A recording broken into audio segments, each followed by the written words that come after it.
যথা ক মৌলিক শব্দ, যে সব শব্দকে বিশ্লেষণ করলে আর কোন শব্দ পাওয়া যায় না তাকে মৌলিক শব্দ বলে। অর্থাৎ যে সব শব্দকে ভাঙলে আর কোন অর্থসঙ্গতিপূর্ণ শব্দ পাওয়া যায় না তাকে মৌলিক শব্দ বলে। যেমন গোলাপ, নাক, লাল, তিন ইত্যাদি। এই শব্দগুলোকে আর ভাঙা যায় না বা বিশ্লেষণ করা যায় না। আর যদি ভেঙে নতুন শব্দ পাওয়াও যায় তার সঙ্গে শব্দটির কোন অর্থসঙ্গতি থাকে না। যেমন উদাহরণের গোলাপ শব্দটি ভাঙলে গোল শব্দটি পাওয়া যায়, কিন্তু গোলাপ শব্দটি গোল শব্দ থেকে গঠিত হয়নি। এই দুটি শব্দের মাঝে কোন অর্থসঙ্গতি নেই। তেমনি নাক ভেঙে না বানানো গেলেও নাক না থেকে আসেনি। অর্থাৎ এই শব্দগুলোই মৌলিক শব্দ। গোলাপ শব্দটির সঙ্গে হ্রস্বই প্রত্যয় যোগ করে আমরা গোলাপি শব্দটি বানাতে পারি। তেমনি নাক র সঙ্গে ফুল শব্দটি যোগ করে আমরা নাকফুল শব্দটি গঠন করতে পারি। সাধিত শব্দ যে সব শব্দকে বিশ্লেষণ করলে অর্থসঙ্গতিপূর্ণ ভিন্ন একটি শব্দ পাওয়া যায় তাদেরকে সাধিত শব্দ বলে। মূলত মৌলিক শব্দ থেকেই বিভিন্ন ব্যাকরণসিদ্ধ প্রক্রিয়ায় সাধিত শব্দ গঠিত হয়। মৌলিক শব্দ সমাসবদ্ধ হয়ে কিংবা প্রত্যয় বা উপসর্গ যুক্ত হয়ে সাধিত শব্দ গঠিত হয়। যেমন সমাসবদ্ধ হয়ে চাঁদের মতো মুখ সমান চাঁদ মুখ প্রত্যয় সাধিত, ডুব প্লাস উড়ি সমান ডুবুরি উপসর্গযোগে।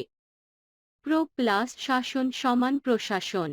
অর্থমূলক শ্রেণীবিভাগ অর্থগতভাবে শব্দসমূহকে তিন ভাগে ভাগ করা যায়। যৌগিক শব্দ, যে সব শব্দের ব্যুৎপত্তিগত অর্থ ও ব্যবহারিক অর্থ একই তাদের যৌগিক শব্দ বলে।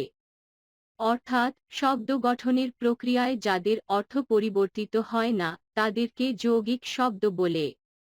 যেমন গায়কের কর্তব্য বাবুয়ানা ঢঙে মধুর সুরে দৌহিত্রকে চিকামারা গান শোনানো। মূল শব্দ শব্দ গঠন অর্থ অর্থ গায়ক সমান গই প্লাস অক গান করে যে। কর্তব্য সমান ক্রি প্লাস তব্য যা করা উচিত। বাবুয়ানা সমান বাবু প্লাস আনা বাবুর ভাব। মধুর সমান মধু প্লাস র মধুর মতো মিষ্টি গুণযুক্ত। দৌহিত্র সমান দুহিতা প্লাস স্ন দুহিতা সমান মেয়ে স্ন সমান পুত্র কন্যার পুত্র নাতি। চিকামারা সমান চিকা প্লাস মারা দেওয়ালের লিখন। রুর বা রুরি শব্দ, যেসব শব্দের প্রকৃতি প্রত্যয় জাত অর্থ এবং ব্যবহারিক অর্থ পৃথক হয় বরং লোক প্রচলিত অর্থ ব্যবহারিক অর্থ হিসেবে প্রকাশ পায় তাকে রুরি শব্দ বলে। প্রচলিত অর্থই রুরি অর্থ। যেমন প্রবীণ ব্যক্তি হস্তিতে চড়ে তৈল নিয়ে গবেষণা করে সন্দেশ বানিয়ে বাঁশি বাজায়।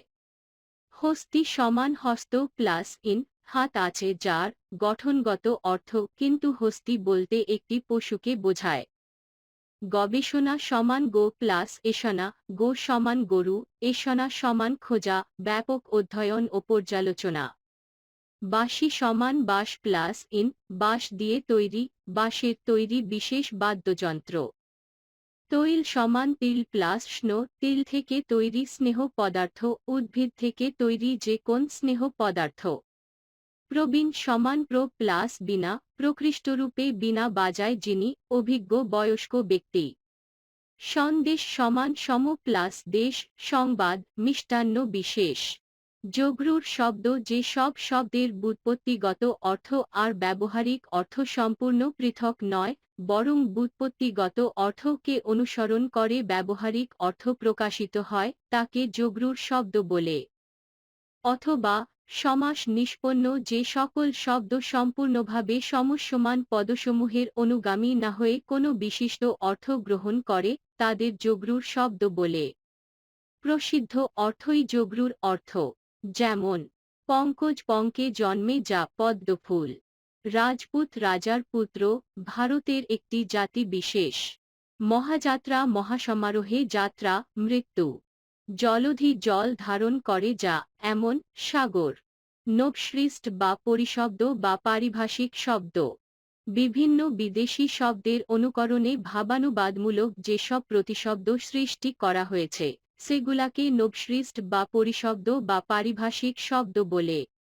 মূলত প্রচলিত বিদেশি শব্দেরই এরকম পারিভাষিক শব্দ তৈরি করা হয়েছে।